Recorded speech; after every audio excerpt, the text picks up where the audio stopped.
Hey guys, welcome back to our channel DK farmer tutorial. Guys, तो आज के इस वीडियो में हम डिस्कस करने वाले हैं इंस्ट्रूमेंटल मेथड ऑफ एनालिसिस का यूनिट 5, जिसमें हम देखेंगे आयन एक्सचेंज क्रोमेटोग्राफी के बारे में। तो गाइस, इससे पहले हमने एफिनिटी क्रोमेटोग्राफी को काफ़ी डिटेल से डिस्कस कर लिया है। तो अगर आपने वीडियो नहीं देखा है तो उसका लिंक हमने डिस्क्रिप्शन बॉक्स में दे दिया है, तो प्लीज़ उसको आप वहाँ से देख सकते हैं। तो गाइस, वीडियो को स्टार्ट करने से पहले अगर आपने हमारे चैनल को सब्सक्राइब नहीं किया है तो प्लीज़ हमारे चैनल को सब्सक्राइब कर लीजिए एंड बेल आइकन को प्रेस कीजिए ताकि हमारी आने वाली वीडियो की हर नोटिफिकेशन आप तक पहुँच सके। तो गाइस, आइए स्टार्ट करते हैं अपने टॉपिक को। तो गाइस, आयन एक्सचेंज क्रोमेटोग्राफी के स्टार्ट करने से पहले सबसे पहले हम एक्सचेंज का एक कॉन्सेप्ट जो है उसको क्लियर कर लेते हैं। तो गाइस, आपने कभी देखा होगा कि जब आपके यहाँ कभी जैसे कि आपके पास बहुत सारा चावल है और आपके पड़ोसी के पास बहुत सारा गेहूँ है, तो आपको क्या होता है कि गेहूँ की नीड होती है और उसको चावल की नीड होती है। तो आप दोनों क्या करते हो कि आपके पास चावल जो है वो बहुत सारा है, तो क्या करते हो, आप आधा चावल जो है उसको दे देते हो कि हाँ भाई, तू मेरा आधा चावल तू रख ले और मेरे को आधा गेहूँ दे दे करके। तो इसी तरह से आप लोग जैसे कि एक्सचेंज करते हो, ठीक है। मतलब आप कुछ भी दे रहे हो उनको, उनके बदले में उनसे कुछ चीज़ ले रहे हो। आप चावल दे रहे हो उनको, तो उनसे आप क्या चीज़ ले रहे हो, गेहूँ ले रहे हो। तो इसी तरह से एक्सचेंज की प्रोसेस होती है। तो आयन एक्सचेंज क्रोमेटोग्राफी में गाइस ऐसे ही होता है, उसमें भी जो है आयंस का एक्सचेंज होता है।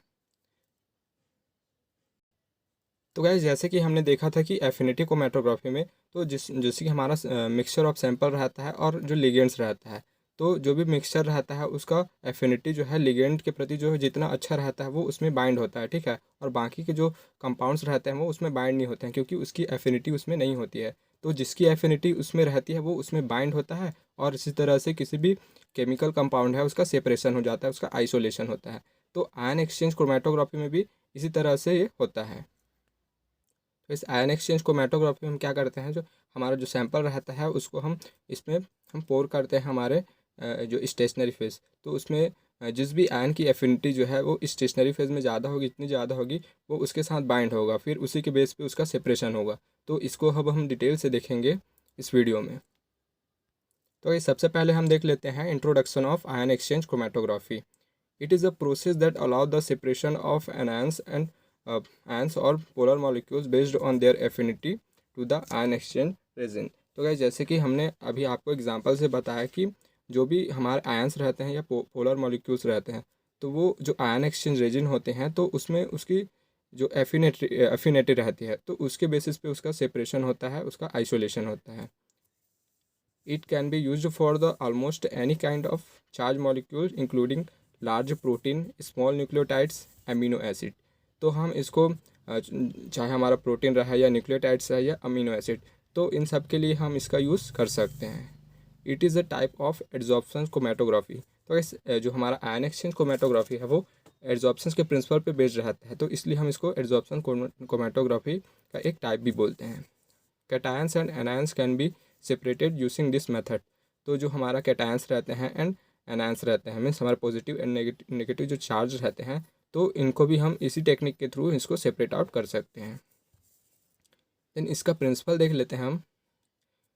It is based on the reversible electrostatic interaction of the ion with the separation matrix. तो क्या, जैसे कि हमने एफिनिटी क्रोमेटोग्राफी में बताया था कि जो भी हमारा सैंपल रहता है वो लिगेंड में रिवर्सिबली जो है वो उसका इंट्रैक्शन होता है, मतलब अगर वो उसमें बाइंड हुआ है तो वो फिर से वहाँ से रिलीज़ हो सकता है, तो उसी को हम बोलते हैं reversible electrostatic interaction. The separation occur by the reversible exchange of ion between the ion present in the solution and those present in the ion exchange resin। तो वैसे इसको हम आपको एक डायग्राम से समझाते हैं।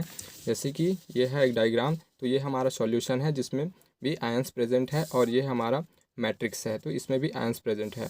तो ये जो हमारा सॉल्यूशन में जो आयन प्रेजेंट है और जो हमारे आयंस जो मैट्रिक्स में आयन प्रेजेंट है, तो इनका रिवर्सिबली क्या होता है, इसका सेपरेशन होता है, इसका इंटरेक्शन होता है, मतलब इनका एक्सचेंज होता है। मतलब यहाँ से अगर कोई पॉजिटिव चार्ज वाला आयन यहाँ पे आ रहा है तो वो क्या होगा, इस पॉजिटिव चार्ज को यहाँ से रिप्लेस कर लेगा और खुद यहाँ पे अटैच हो जाएगा। जैसे कि यहाँ पे हुआ है इसकी, ये पॉजिटिव चार्ज यहाँ पे आया है और यहाँ पास जो पॉजिटिव चार्ज था उसको उसने यहाँ पे रिप्लेस कर दिया है। तो इसी तरह से ये अपना वर्क करता है। तो ये इसका एक प्रिंसिपल है। Then cation exchange, the separation of cation using cation exchange resin. तो जैसे कि हमने आपको यहाँ पे बताया कि जो कैटायंस रहते हैं वो सिर्फ कैटायन से रिप्लेस होंगे और जो एनायंस रहेंगे वो एनायन से रिप्लेस होंगे। तो जैसे कि यहाँ पे एक पॉजिटिव चार्ज था तो हमने यहाँ पे क्या किया है, एक पॉजिटिव चार्ज जो ऐड किया है, तो उससे ये रिप्लेस हुआ है। एंड तो ये एक रिएक्शन है इसके लिए। तो जैसे कि हमारा एक सॉल्यूशन है एंड ये एक पॉजिटिव चार्ज है, तो ये सॉल्यूशंस में जैसे कि मतलब ये मैट्रिक्स है, ये सॉल्यूशन। तो जब इसमें जो है क्या है, पोटेशियम पॉजिटिव चार्ज है एंड इसमें क्या है, एक्स प्लस, जिसको हम हेलोजन भी बोल सकते हैं, सॉरी हेलोजन नहीं, एक्स प्लस ही है। तो यहाँ पे क्या होता है कि जो एक यहाँ पे एक नेगेटिव चार्ज है एंड यहाँ पे एक पॉजिटिव चार्ज था, तो इसने इस एक्स प्लस ने क्या किया कि इस के प्लस मतलब पोटेशियम को यहाँ से रिप्लेस कर दिया और खुद यहाँ पे अटैच हो गया। तो इसी तरह से इसका रिप्लेशन हुआ। देन सेकंड है एनायन एक्सचेंजर। तो जैसे कि इसमें हुआ था कि कैटायन एक्सचेंजर में कि अगर पॉजिटिव चार्ज को रिप्लेस करना है तो हम उस पर क्या करेंगे, पॉजिटिव चार्ज ही वहाँ पे ऐड करेंगे, तभी वहाँ पे उसका एक्सचेंज होगा। तो इसमें भी वही होगा कि जो एनायंस रहते हैं उसके प्लेस पे हम क्या करते हैं, एनायन को वहाँ पे ऐड करते हैं, फिर उसी तरह से उसका एक्सचेंज होता है। जैसे कि यहाँ पे एक रिएक्शन दिया गया है, जैसे कि X minus plus R plus and C L minus. तो यहाँ पे क्या है कि जो यहाँ पे सी एल है उस पर नेगेटिव चार्ज है और यहाँ पे भी क्या है, नेगेटिव चार्ज है। तो इन दोनों का रिप्लेसमेंट होगा, मतलब ये दोनों आपस में एक्सचेंज होंगे, मतलब यहाँ पे ये सी एल यहाँ से रिमूव हो जाएंगे और जो ये है एक्स माइनस जो है यहाँ पे ऐड हो जाएंगे। तो इसी तरह से इनका एक्सचेंज होता है। तो गैस अब हम देखते हैं क्लासिफिकेशन ऑफ रेजिन। तो गैस रेजिन्स को हम 6 टाइप से उसको क्लासीफाई कर सकते हैं। तो इसको हम देखते हैं वन बाय वन। सबसे पहले आता है हमारा based on surface of resin, sorry source of resin. Second है केमिकल नेचर। थर्ड है फंक्शनल ग्रुप। फोर्थ है structure type and physical properties and chemical structure. तो इन 6 बेसिस पे हम इसको क्या कर सकते हैं, क्लासीफाई कर सकते हैं। तो सबसे पहले हम देखते हैं based on source of resin. तो सबसे फर्स्ट नेचुरल सोर्स। तो जो कैटायंस होते हैं उसको हम जियोलाइट हो गया एंड क्ले से ऑब्टेन करते हैं, एंड जो एनायंस होते हैं उसको हम डोलोमाइट से ऑब्टेन करते हैं। सेकंड है सिंथेटिक। तो ऑर्गेनिक एंड इनऑर्गेनिक रेजिन जो है इसका यूज़ हम करते हैं। तो ऑर्गेनिक रेजिन जो होता है जैसे कि पॉलीमेरिक रेजिन, मैट्रिक्स, तो इनका हम यूज़ करते हैं एज अ ऑर्गेनिक रेजिन।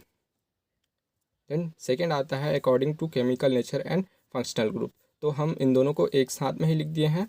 तो सबसे फर्स्ट इसमें आता है स्ट्रॉन्ग कैटायन एक्सचेंजर रेजिन।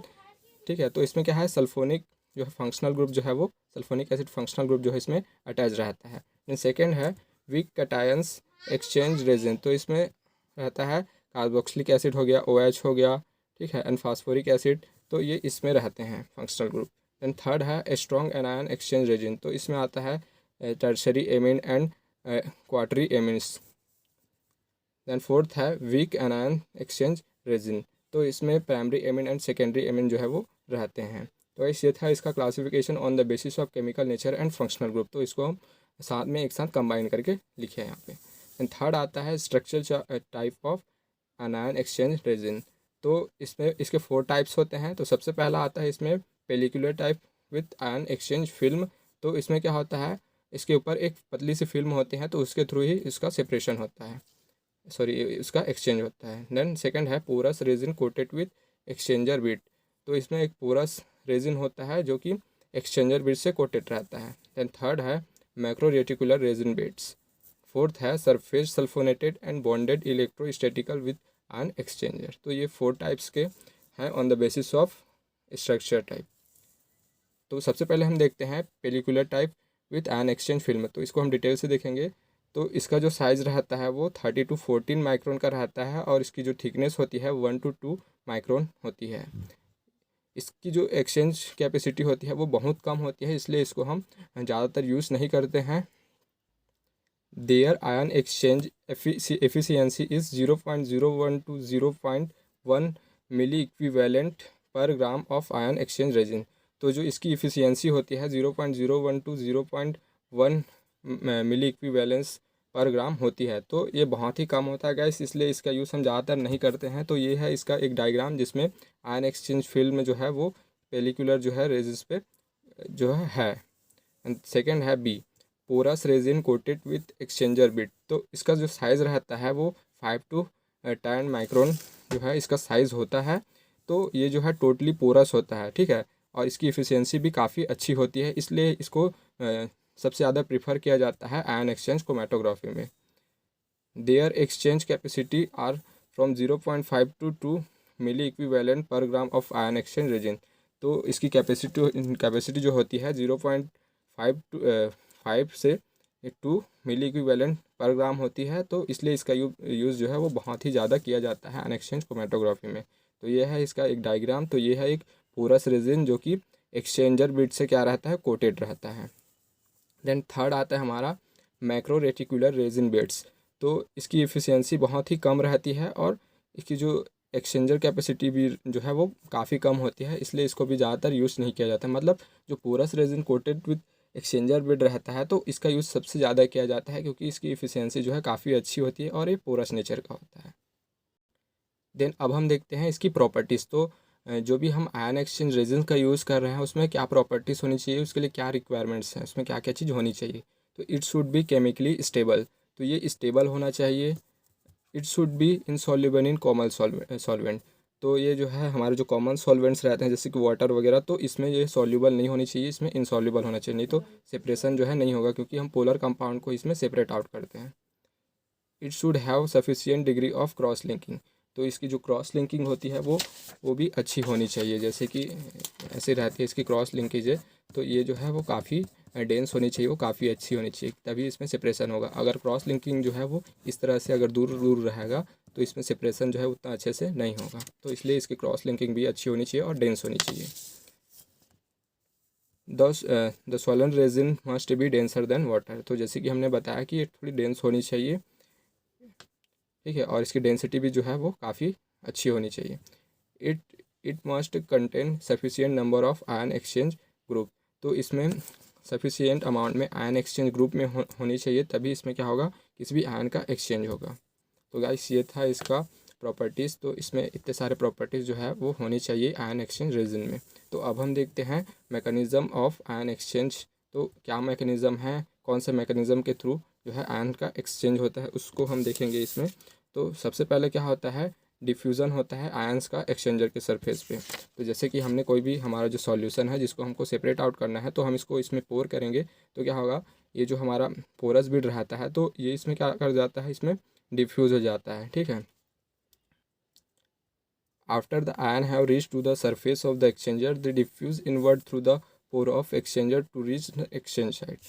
तो जब जब आयन जो है वो सरफेस पे क्या हो जाता है, वो डिफ्यूज़ हो जाता है, तो उसके बाद क्या करता है वो जो पोर्स रहते हैं, यहाँ पे जो पोर्स पाए जाते हैं छोटे छोटे, तो वो उस पोर्स के अंदर चले जाते हैं, ठीक है। तो जब वो पोर्स के अंदर जाएंगे तो क्या होगा, जो आयंस के वो क्या हो जाएंगे, एक्सचेंज साइड में पहुँच जाएंगे, ठीक है। तो जब आयन के एक्सचेंज साइड में पहुँच जाएंगे वो, जहाँ पे एक्सचेंज होती है, तो फिर वहाँ पे एक्सचेंज की प्रोसेस होगी, जैसे कि कैटायनिक एक्सचेंजर, तो हमने इसको पहले ही बताया आपको कि जो भी जैसे कि कैटायंस है तो उसका जो एक्सचेंज जो है वो कैटायन से होता है, और एनायंस है तो एनायंस के थ्रू उसका एक्सचेंज होता है। तो इसमें रिएक्शन में भी हमने इसको फिर से यहाँ पे रिपीट कर दिया है। तो अब हम देखते हैं फोर्थ स्टेप क्या रहेगा इसका, diffusion of exchange ion through the exchanger to the surface. तो जो भी आयन जिनका एक्सचेंज हो चुका है, तो अब क्या होगा कि वो ये सरफेस पे आ जाएंगे, इसके सरफेस पे, ठीक है। तो जिनका एक्सचेंज हो चुका है वो सरफेस पे आ जाएंगे, तो अब फिर सरफेस पे आएगा तो क्या होगा, finally exchange ion diffuse into the bulk solution and undergo selective desorption by the eluents.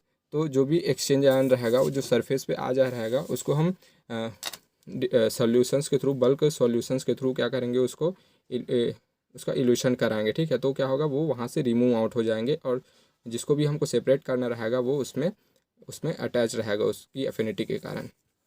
तो ये था इसका मैकेनिज़्म। तो गाइस सबसे पहले क्या होता है, जो भी हमारा जो आयन रहता है वो एक्सचेंजर के सरफेस पे डिफ्यूज़ होता है। देन सेकंड वो क्या होता है, जो पोर्स रहते हैं उसके अंदर चले जाते हैं उसके एक्सचेंजर साइड पे, ठीक है। तो फिर एक्सचेंजर साइड में जब वो पहुंचते हैं तो क्या होता है, वहाँ पे आयन्स का एक्सचेंज होता है। तो इसमें टू मेथड्स होते हैं आयन के एक्सचेंज के लिए, cation exchanger and anion exchanger. तो कैटायंस में क्या होता है, सिर्फ कैटायंस जो है वो एक्सचेंज होते हैं, और एनायंस में जो एनायंस जो रहते हैं वही पे मतलब उनका एक्सचेंज होता है।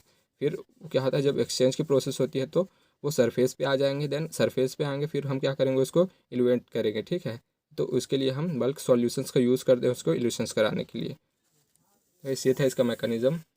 तो गाइस अब इसके मैकेनिज़्म को हम एक डायग्राम से देख लेते हैं। तो सबसे पहले क्या होता है कि जो हमारा सैंपल रहता है उसको हम पोर करते हैं हमारे स्टेशनरी फेज में, या जो हमारे पोरस मैट्रिक्स होती है उसमें हम पोर करते हैं, जहाँ पे जो है इमोबिलाइज आयन जो है वो प्रेजेंट रहते हैं। तो जब ये इसमें पोर करेंगे हम इसको, जब इसमें डालेंगे तो क्या होगा, यहाँ पे आप देख सकते हैं कि जो पॉजिटिव चार्ज रहते हैं वो इस पॉजिटिव चार्ज को रिप्लेस करके यहाँ पे खुद से ही अटैच हो जाते हैं, और जो जो यहाँ पे पॉजिटिव चार्ज रहते हैं उसको रिप्लेस कर देते हैं। तो यहाँ पे हमने इसको लिख भी दिया है कि positive charge protein with immobilized anion surface, ठीक है। तो जो इसके जो एनायंस पे जो भी पॉजिटिव चार्ज रहते हैं उसके साथ इन पॉजिटिव चार्ज का जो है एक्सचेंज हो जाता है। तो यहाँ पे एक्सचेंज की प्रोसेस जो है वो हो चुकी है। जो बाकी जो रहता है फिर यहाँ से जो एक्सचेंज हुए रहते हैं यहाँ से रिमूव आउट हो जाते हैं, जैसे कि सोडियम सॉल्ट हो गया, सोडियम आयन हो गए, तो यहाँ से रिमूव हो जाते हैं। देन अब हम क्या कराते हैं, जब इसका एक्सचेंज हो गया तो अब हम इसको रीजनरेट करते हैं, ठीक है। तो इसके लिए हम क्या करते हैं, lower concentration of sodium salt को लेंगे, तो 4 ml लेंगे हम इसको, 400 ml, ठीक है। तो फिर इसमें क्या करेंगे, हम इसमें डालेंगे ताकि जो हमारा पॉजिटिव चार्ज जो रहा है वो नेगेटिव चार्ज के साथ, पॉजिटिव चार्ज जो है यहाँ से रिमूव हो जाया करके, ठीक है। तो फिर से इसमें यही प्रोसेस होगी, तो यहाँ से ये रिमूव आउट हो जाएंगे। देन हम मीडियम सॉल्ट लेंगे, मतलब 700 ml जो है यूज़ करेंगे NaCl का, फिर इसमें हम इसमें पोर करेंगे, ठीक है। तो फिर से यहाँ पे क्या हो जाएगा, इसका इल्यूशन हो जाएगा। देन फिर हाई सॉल्ट कंसनट्रेशन लेंगे, मतलब 1 जो है लीटर हम यहाँ पे लेंगे, ठीक है। तो फिर क्या होगा, यहाँ पे फिर से पूरा का पूरा जो हमारा जो एक्सचेंज हुआ था वो फिर से रिप्लेस हो जाएगा और हम इस पूरा मैट्रिक्स को दोबारा फिर से यूज़ कर सकते हैं और हमारे कंपाउंड जो है वो सेपरेट आउट हो जाएंगे। तो गाइस ये था इसका एक मैकेनिज़्म आयन एक्सचेंज क्रोमैटोग्राफी का। तो गाइस ये आपको काफ़ी अच्छे से समझ में आ गया होगा, तो इसको हम अपने नोट्स में भी अपलोड कर देंगे। तो अब हम देखेंगे इसका मेथोडोलॉजी कि इसको हम कैसे करते हैं, कौन कौन सी इसमें स्टेप्स आती है जब हम इसको करते हैं। तो इस अब हम देखते हैं methodology of ion exchange chromatography. तो इसके लिए हम 7 स्टेप्स का यूज़ करते हैं। तो सबसे पहले क्या रहता है इसमें, columns and material, column material and dimension. Second आता है stationary phase, mobile phase and sample preparation and packing of column and analysis of eluate and regeneration of ion exchange resin. तो ये सारे इतने सारे स्टेप्स जो होते हैं इसमें आते हैं। तो इसको हम 1 बाय 1 देखते हैं। तो सबसे पहले आता है हमारा कॉलम मटेरियल एंड डायमेंशंस। तो जो हमारा कॉलम मटेरियल्स होता है, तो बेसिकली जब हम इसको लेबोरेटरी में, कॉलेज वगैरह में जब करते हैं आयन एक्सचेंज क्रोमैटोग्राफी, तो उसमें हम ग्लास से बनी जो है वो कॉलम का यूज़ करते हैं। और जब हम इसको इंडस्ट्री ऑपरेशन में करते हैं तो इसको हाई क्वालिटी स्टेनलेस स्टील या पॉलीमर्स के साथ इसका यूज़ हम करते हैं। एंड इसका डायमेंशन जो है वो, इसकी लेंथ एंड जो डायमीटर का रेशियो जो होता है वो 20:1 एंड 100:1 का जो है इसका रेशियो होता है, इसका लेंथ एंड डायमीटर का रेशियो। देन सेकंड आता है हमारा स्टेशनरी फेज। तो जो हम इसमें स्टेशनरी फेज यूज़ करते हैं तो उसमें ट्रू स्ट्रक्चर एलिमेंट्स होते हैं। फर्स्ट है the charge group which are involve in exchanger process and the matrix on which the change group are fixed. तो इसको हम एक डायग्राम से समझाते हैं इसको। तो जैसे कि हमारा स्टेशनरी फेज है, तो क्या होगा, इसमें एक चार्ज भी प्रेजेंट है जो कि सेपरेशन में इन्वॉल्व होते हैं, ठीक है। और मैट्रिक्स होते हैं जिसमें जो आयंस जो है वो प्रेजेंट रहते हैं। तो इसके एग्जांपल्स हैं जैसे कि सेल्यूलोज हो गया, सिलिका हो गया एंड पॉलीक्राइलेमाइड्स हो गया, एक्राइलेट कोपॉलीमर्स हो गया एंड कोटेड सिलिका। तो ये सारे स्टेशनरी फेज हैं जिसका यूज़ हम करते हैं आयन एक्सचेंज क्रोमैटोग्राफी में। देन थर्ड आता है मोबाइल फेज। तो generally acids and alkali aqueous solution का इसमें हम यूज़ करते हैं as a mobile phase that है relatively weak affinity for ion exchange site and used as mobile phase. तो जो हमारा आयन एक्सचेंज जो रेजिन रहता है, ठीक है, जैसे कि ये हमारा आयन एक्सचेंज रेजिन रहता है, तो जो हम मोबाइल फेज यूज़ करते हैं तो इसकी एफिनिटी इसमें कम होती है, ठीक है। अगर एफिनिटी अच्छी रहेगी तो क्या होगा, हमारा मोबाइल फेज जो है इसी में बाइंड हो जाएगा, ठीक है, वो आगे रन नहीं करेगा, ठीक। तो इसलिए इसकी एफिनिटी इसमें कम होती है, इसलिए हम इसको यूज़ करते हैं acid and alkali aqueous solutions को। तो इसमें सबसे पहले हम देखते हैं कि जैसे कि हमारा जो कैटायन एक्सचेंज क्रोमैटोग्राफी है, तो उस केस में हम हमारा जो मोबाइल फेज होता है उसको हम सिट्रिक एसिड यूज़ करते हैं, lactic acid, acetic acid and formic acid. तो ये सारे मोबाइल फेज जो हैं वो कैटायन एक्सचेंज क्रोमैटोग्राफी में जो है यूज़ किए जाते हैं। एंड सेकेंड आता है हमारा आयन एक्सचेंज क्रोमैटोग्राफी। तो एनायन एक्सचेंज क्रोमैटोग्राफी के केस में हम पिप्राज़ाइन हो गया, एन मेथाइल पिप्राज़ाइन हो गया एंड ट्राई एथेनोलामाइन हो गया एंड इथेनोलामाइंस हो गया। तो इनका यूज़ हम करते हैं एनायन एक्सचेंज क्रोमैटोग्राफी के केस में। तो जो हमारा जो मोबाइल फेज होता है तो उसका जो फ्लो रहता है वो कांस्टेंट रहता है, ठीक है, उसको हम कम या ज़्यादा नहीं करते, मतलब जो कांस्टेंट रहता है, रेट रहता है, उसके थ्रू हम इसको क्या करते हैं, फ्लो कराते हैं। देन फोर्थ आता है हमारा sample preparation and packing of column. तो इसमें हम देखते हैं, तो सबसे पहले हम क्या करते हैं, जो भी हमारा सैंपल रहता है उसको सॉल्यूबल इलेमेंट्स के साथ उसको प्रिपेयर करते हैं, ठीक है, जो उसमें आसानी से डिसॉल्व हो जाए, तो हमारा जो है सैंपल वो प्रिपेयर हो जाएगा। तो बस अगर हम बात करते हैं आयन एक्सचेंज क्रोमेटोग्राफी के, तो जो हम वेट पैकिंग है उसको मोस्टली प्रीफर किया जाता है। ये इसके लिए आइडल मतलब ये एक आइडियल टेक्निक मानी जाती है वेट पैकिंग मेथड को आयन एक्सचेंज क्रोमेटोग्राफी के लिए। तो इसके लिए हम क्या करते हैं कि जो हमारा सिलिका जेल होता है, सिलिका होता है, उसको हम जो पोलर सॉल्वेंट रहते हैं जैसे कि वाटर हो गया, ठीक है, तो इन सब में क्या करते हैं उनको डिसॉल्व करके एक स्लरी प्रिपेयर करते हैं और उसको हम एक बीकर में उसको जब उसका सॉल्यूशन बनाते हैं, जब स्लरी बनाते हैं, देन हम उसको पोर करते हैं कॉलम में, ठीक है। तो इसी तरह से इसका स्लरी बनाया जाता है। देन फिफ्थ आता है development of chromatogram and evolution, ठीक। तो इसमें अब हम देखते हैं द प्रोसेस ऑफ डेवलपमेंट में be carried out either by the आइसोक्रेटिक and gradient evolution technique. तो जो सैंपल जो क्रोमेटोग्राम एंड इल्यूशन डेवलपमेंट की जो टेक्निक है उसके लिए हम टू टेक्निक्स का यूज़ करते हैं बेसिकली। तो इसमें फर्स्ट आता है हमारा इन आइसोक्रेटिक टेक्निक। तो इसमें जो हम मोबाइल फेस का यूज़ करते हैं उसको जो पूरे प्रोसेस में सेम स्ट्रेंथ में इसका यूज़ करते हैं, मतलब जितना हम स्टार्टिंग से करते आ रहे हैं तो उतना ही यूज़ करेंगे, उसकी स्ट्रेंथ में कमी या उसमें बढ़ाएंगे नहीं, ठीक है। तो सेम स्ट्रेंथ में इसको यूज़ करेंगे हम पूरे प्रोसेस में। देन सेकेंड आता है हमें इसमें एन ग्रेडियंट इल्यूशन, ठीक है। तो ग्रेडियंट इल्यूशन में क्या होता है, सबसे पहले हम जो इनिशियली कंडीशन में dilute and acid and dilute base का यूज़ करते हैं, लेकिन फिर धीरे धीरे क्या करते हैं हम उसकी जो एसिडिटी और बेसिसिटी को क्या कर देते हैं, इंक्रीज़ कर देते हैं। तो गाइस ये था आइसोक्रेटिक एंड ग्रेडियंट प्रोसेस। तो आइसोक्रेटिक में हम पूरे प्रोसेस में सेम स्ट्रेंथ में मोबाइल फेस का यूज़ करते हैं, और जो ग्रेडियंट रहता है उसमें इनिशियली हम डाइल्यूट एसिड एंड बेस का यूज़ करते हैं, देन उसके बाद उसकी एसिडिटी एंड बेसिसिटी को हम क्या कर देते हैं, इंक्रीज़ कर देते हैं। तो गाइस ये है इसका पांचवा स्टेप। तो अब हम देखेंगे इसका छठवां step, the component of mixture move downward in column and get separated by difference in affinity, ion with list attraction for the resin move rapidly. तो जो भी कंपोनेंट्स रहता है वो जो मतलब डाउनवर्ड मूवमेंट करता है, जिसके कारण उसका सेपरेशन होता है उसके एफिनिटी के अकॉर्डिंग। तो अगर उसकी एफिनिटी जो है वो अच्छी रहेगी स्टेशनरी फेज में, तो सेपरेशन जो है वो जो है स्लोली होगा, और एफिनिटी जो कम रहेगी तो उस केस में क्या होगा कि वो जो है रैपिडली मूव कर जाएगा जो हमारा मोबाइल फेज रहेगा। देन इसका सिक्स स्टेप है एनालिसिस ऑफ इल्यूट।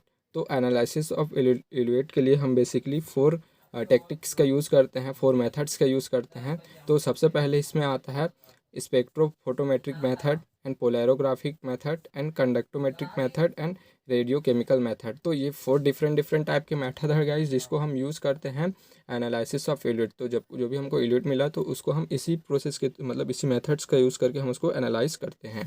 देन हमारा सेवन स्टेप आ जाता है regeneration of ion exchange resin. तो रीजनरेशन का मतलब क्या होता है, रिप्लेसमेंट, ठीक है। तो हम जो भी हम कॉलम्स का यूज़ किए हैं, ठीक है, तो उसमें हमारा जो कंपाउंड रहता है उसमें बाइंड हो जा रहा था, हम फिर उसको क्या करते हैं, उसको रिप्लेस करते हैं ताकि हम उससे फिर से यूज़ कर सकते हैं, ठीक है, या उसको सेपरेट आउट करने के लिए। The regeneration refer to the replacement of the exchangeable cations और anion present in the original resin. तो जो हमारा ओरिजिनल रेजिन में जो भी कैटायंस एंड एनायन जो प्रेजेंट रहते हैं तो उसको हम रिप्लेस करते हैं, ठीक है, उसको रीयूज़ करने के लिए। तो जो हमारा कैटायन एक्सचेंज रेजिन रहता है तो उसको हम स्ट्रॉन्ग एसिड, तो वैसे अगर हमारा कैटायन एक्सचेंज क्रोमेटोग्राफी है तो उसमें हम क्या करते हैं, स्ट्रॉन्ग एसिड को यूज़ करते हैं, जैसे कि HCl हो गया, तो उसमें हम उसके रिजनरेशन के लिए स्ट्रॉन्ग एसिड का यूज़ करते हैं। लेकिन अगर हमारा क्रोमेटोग्राफी टेक्निक जो है वो एनायन एक्सचेंज क्रोमेटोग्राफी टाइप का है तो उसके लिए हम जो है एल्कलीज का यूज़ करते हैं, स्ट्रॉन्ग एल्कलीज, जैसे कि NaOH हो गया and KOH, sodium hydroxide and potassium hydroxide. तो इनका यूज़ हम करते हैं कॉलम्स के रिजनरेशंस के लिए। तो गाइस ये थे methods of ion exchange chromatography. तो गाइस ये आपको काफ़ी अच्छे से समझ में आ गया होगा। तो अब हम देखेंगे इसके फैक्टर्स, तो कौन कौन सी जो फैक्टर्स है वो अफेक्ट करता है एक्सचेंज प्रोसेस को उसको। तो अब हम देखेंगे factor affecting ion exchange separation. तो इसमें सबसे पहले आता है nature and property of an ion exchange resin. तो जो हम आयन एक्सचेंज रेजिन्स यूज़ कर रहे हैं तो उसकी क्या नेचर है, उसमें क्या प्रॉपर्टीज़ है, तो उसके वो भी जो है अफेक्ट करती है एक्सचेंज प्रोसेस को, ठीक है। तो उसकी जैसे कि उसकी प्रॉपर्टी, जैसे कि उसकी क्रॉस लिंकिंग हो गया, उसकी स्वेलिंग प्रॉपर्टी, ठीक है। तो उसकी क्रॉस लिंकिंग जितनी अच्छी होगी तो उसमें सेपरेशन जो है वो उतना ही ज़्यादा अच्छा होगा, ठीक है। देन सेकंड आता है नेचर ऑफ एक्सचेंजिंग आयन, ठीक है। तो जो भी आयंस जो है जिसका एक्सचेंज हो रहा है तो उसमें क्या नेचर होना चाहिए, तो वो भी डिपेंड करता है। जैसे कि सबसे पहले आता है उसमें वैलेंसी ऑफ आयन, ठीक है। तो अब हम इसमें क्या करते हैं कि जो भी हमारे आयंस रहते हैं तो हम उसकी अगर वैलेंसी को बढ़ा देते हैं तो यहाँ पे क्या होगा, जो एक्सचेंज जो है वो इंक्रीज़ हो जाता है, ठीक है। देन सेकेंड आता है साइज़ ऑफ आयन। तो जैसे कि कोई भी आयंस है तो अगर वो सिमिलर साइज है जैसे कि, तो हमने क्या किया, उसके साइज़ को थोड़ा सा डिक्रीज़ कर दिया, ठीक है। तो उसके साइज़ को अब अगर हमने डिक्रीज़ कर देते हैं तो जो एक्सचेंज है वो इंक्रीज़ हो जाती है। देन थर्ड आता है पोलराइजेबिलिटी, ठीक है। तो exchange is preferred for the greater polarisable ion, ठीक है। तो जो आयन जितना ज़्यादा पोलर होगा, ठीक है, उसमें पोलर जितने भी मतलब पोलर एबिलिटी जितनी ज़्यादा होगी उसमें क्या होगा, एक्सचेंज जो है वो कैपेसिटी जो है उतनी ही ज़्यादा उसमें होगी। देन अब हम देखते हैं कंसंट्रेशन ऑफ सॉल्यूशन, ठीक है। तो जैसे कि किसी भी सॉल्यूशंस का कंसंट्रेशन जिसका हम यूज़ कर रहे हैं तो उस ये जो है भी उसको अफेक्ट करता है। देन लास्ट आता है हमारा concentration and charge of ion. तो जैसे कि अगर हम जो रेजिन्स यूज़ कर रहे हैं, ठीक है, तो उसमें हाईली पॉजिटिव चार्ज है, ठीक है, और जो सॉल्यूशंस है उसमें जो लोअर पॉजिटिव चार्ज है, तो जो हमारा एक्सचेंज होगा वो हायर कंसंट्रेशन के फेवर में रहेगा। लेकिन अगर हम बात करते हैं तो मतलब जैसे कि रेजिन्स हो गया तो वो उसमें लोअर पॉजिटिव चार्ज है और सॉल्यूशंस है उसमें अगर हाईली पॉजिटिव चार्ज है तो उस केस में जो है जो सेपरेशन एक्सचेंज जो रहेगा वो लोअर कंसंट्रेशन के फेवर में रहेगा, ठीक है। तो मतलब रेजिन्स के फेवर में हम बोल सकते हैं कि अगर वहाँ पे कंसंट्रेशन जो है रेजिन्स में ज़्यादा रहेगी तो फिर भी वहाँ पे रेजिन्स के फेवर में रहेगा, और अगर रेजिन्स में जो कंसंट्रेशन वो अगर कम भी रहेगा, ठीक है, तो वहाँ पे भी रेजिन्स में भी इसका मतलब एक्सचेंज जो है वो रेजिन्स के ही फेवर में रहेगा। तो अब हम देखते हैं इसका एप्लीकेशन। तो वैसे इसका फैक्टर अफेक्टिंग आपको काफ़ी अच्छे से समझ में आ गया होगा। तो अब हम देखते हैं इसका एप्लीकेशन। तो इसका क्या एप्लीकेशन है, इसको क्यों यूज़ करते हैं हम आयन एक्सचेंज क्रोमैटोग्राफी को, तो अब हम देखते हैं इसको डिटेल से। तो सबसे पहले इसमें आता है softening and demineralisation of water. तो जो वाटर्स रहते हैं तो उसको डीमिनरलाइजेशन की जो प्रोसेस होती है तो उसमें हम आयन एक्सचेंज क्रोमैटोग्राफी टेक्निक का यूज़ करते हैं। देन सेकंड आता है for extraction of enzyme from the tissue. तो टिश्यू से एंजाइम्स को भी एक्सट्रैक्ट करने के लिए हम इसी आयन एक्सचेंज क्रोमैटोग्राफी टेक्निक का यूज़ करते हैं। देन थर्ड आता है purification of solution and free from the ionic impurities. तो जैसे कि कोई भी आपका सॉल्यूशन है तो उसमें आयनिक इम्प्योरिटीज़ प्रेजेंट है, ठीक है, तो आपको क्या करना है, उसको इम्प्योर करना है, सॉरी मतलब उस इम्प्योरिटी को दूर करना है, उसको प्योर करना है। तो आप इस आयन एक्सचेंज क्रोमैटोग्राफी टेक्निक का यूज़ करके जो भी इम्प्योरिटीज़ है उसको आप वहाँ से रिमूव कर सकते हैं, फिर उसको प्योर कर सकते हैं। एंड फोर आता है सेपरेशन ऑफ इनऑर्गेनिक आयन। तो जो इनऑर्गेनिक आयंस होते हैं तो उसके भी सेपरेशन के लिए आप इस टेक्निक का यूज़ कर सकते हो।